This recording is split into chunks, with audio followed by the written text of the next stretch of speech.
Good afternoon, I'm Raylene Ramsey. This is your afternoon news fix for Monday, the 23rd of February.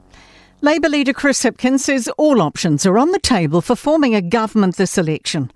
The party ruled out working with NZ First in 2023, and this year it's promoting a cautious approach to cooperation with the Party Māori. After his State of the Nation address today, Hipkins told Auckland Business Chamber CEO Simon Bridges governments don't need to be formed by coalition. And that includes minority government. We have had minority governments under MMP. Helen is here. Helen led, I think, pretty much all of the time that Helen was Prime Minister, we had minority governments. National's Nicola Willis is accusing the Labour leader of being inconsistent on whether he'd work with Winston Peters. On the one hand, he's saying that Winston Peters is racist and a threat to parliamentary democracy. On the other hand, he's saying he's perfectly happy to work with him.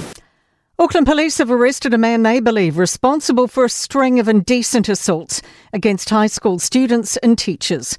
Officers were alerted to an assault of a teacher in Milford on the North Shore. A 64-year-old man was arrested, prompting police to revisit similar activities towards students in November. The man has now received 2 more indecent assault charges and a 4th involving an elderly woman in St Luke's. He's due back in court on Friday. An academic says plans to move on homeless people will start a vicious cycle.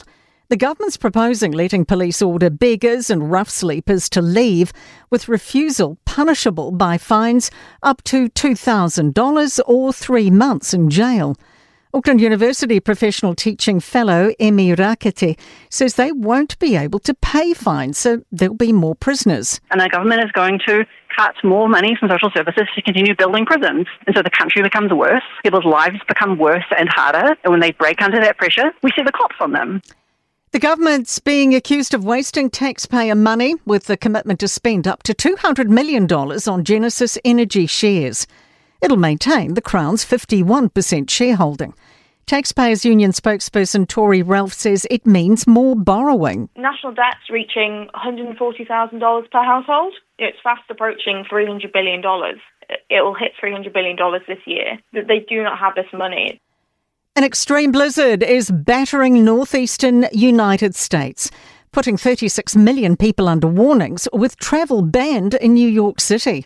Forecasters warn the cyclone could cover New York, Philadelphia and Boston in more than half a metre of snow. CNN's Gloria Pasmino says only essential workers and people with emergencies should be on the roads in New York. Not just because this is going to be a dangerous storm creating dangerous conditions on streets and highways, but because there's going to be sanitation workers that are out trying to get the streets plowed. To sport, Chris Greenacre will take charge of the Wellington Phoenix for at least their next A-League fixture against Sydney FC. The club legend moves back into the interim coaching job for a remarkable 4th time, stepping up from his role at the club's academy. Runner Sam Ruth's demolished the New Zealand under-20 record in the 3,000 metres to end his US campaign on a high. And Moana Pacifica are on the hunt for a new venue for their Round 9 Super Rugby match against the Chiefs after abandoning plans to play in Tonga. That is your latest news fix. We'll be back with the next update tomorrow morning from the Newstalk ZB newsroom.